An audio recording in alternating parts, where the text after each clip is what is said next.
Hello everyone, my name is Derek Todd from Deaf Scotland. We've got a special guest with us today. Guest, introduce yourself. Hello, I am Sarah Davidson, the Chief Executive of the Carnegie UK Trust. Fantastic. Welcome Sarah, thanks for joining us. First of all, let me start by asking, what was your involvement with the BSL bill, the development of that, the language aspect, the national plan, as well as the local authority plans? What involvement have you had, Sarah? So the work that was done in order to develop the bill and to get the Act through Parliament, that happened in a team that I used to be responsible for.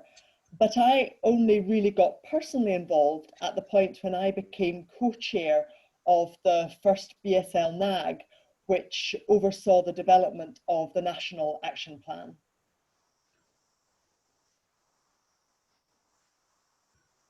Fantastic. You may remember the date of Thursday, the 17th of September 2015 then. That particular day was obviously when the bill was passed. Do you remember where you were on that day? And also, it's obviously a historic moment, but to you, why is that a historic moment, that bill passing? So I have to confess that I can't remember where I was on that particular day, but I did come to understand much more about the significance of that moment and that day once I worked with the NAG. And once I got to know people for whom the establishment of BSL as an official language in its own right was so important. I remember watching the video of the moment when the bill was passed in Parliament and being really moved by the ovation that it got from the BSL users and their supporters and families in the public gallery. It was clearly a really, really important day for all of them and an important day for Scotland.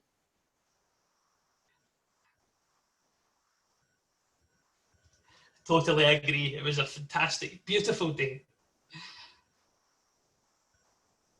So that was 2015, but fast forward 5 years, we're now in 2020 already.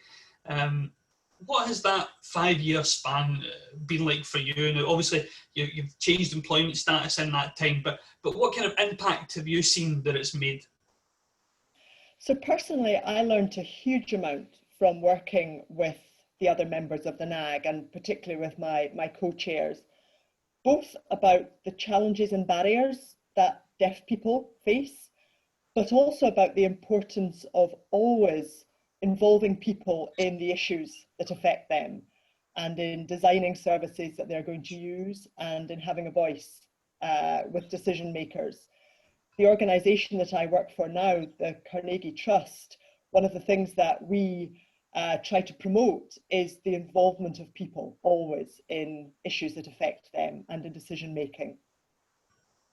Personally, living here in Scotland, I've seen BSL become much more visible in Scotland over the recent years, whether it's seeing information videos on the airport bus here in Edinburgh, or indeed most recently seeing the interpretation of the First Minister's COVID briefings every day.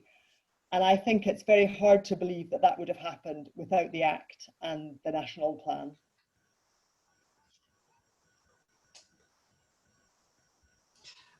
Totally agree. Totally agree. I mean, really, it's came at the right time, that bill being passed, so it's been invaluable.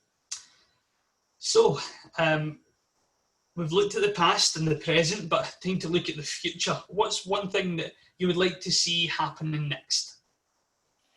So when I think back to all the stories that I heard sitting around that table at the NAG, the ones which made the most impression on me, I think, were the stories about the difficulties that deaf children and young people had in accessing educational opportunities. So I really hope that over the years ahead, support can be put in place so that every deaf child in Scotland can realise their potential.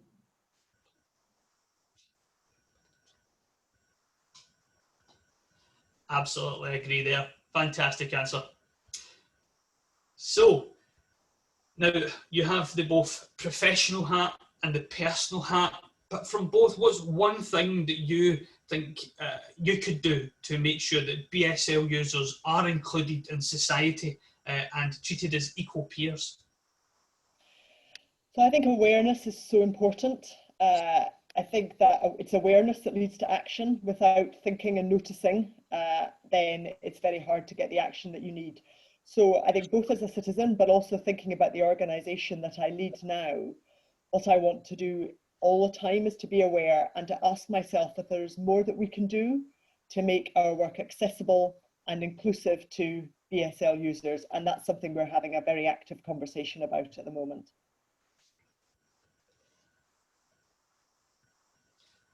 Unbelievable. Thank you so much, Sarah. I really do appreciate it. And I've got to thank you and your team, particularly when you were based at the Scottish Government, the work that was put into this and behind the scenes. You know, it's the stuff you don't see, the organisation of it, the planning, the actions that were achieved through that. It's unbelievable. You've mentioned yourself in this journey, the last 5 years, there's been some improvements, and maybe in some areas it's a little bit slower, but it's still moving in the right direction. So, and you're right, awareness, it has to increase, and it is increasing. We need more of that, particularly during the current pandemic. You know, this coronavirus has opened up a lot of eyes, but you've mentioned it already, you know, we've got BSL interpretation behind the First Minister on our daily briefings, and we've got it on the news sometimes as well. So without that, you know, it's really invaluable information. And I don't think that a lot of people understand the interest that you had personally to be involved. You weren't forced to be involved. This was something you wanted to do. And I think from a public sector perspective, that's a fantastic thing for the community to realise. It can be difficult to choose the right people to get in the group, am I right? There's a bit of that. But, you know, again, thank you so much for everything, and thank you for your time and all your support. You're very welcome. Thank you. It's been really nice to catch up. Brilliant. And thank you, David, our interpreter today. Thanks, everyone.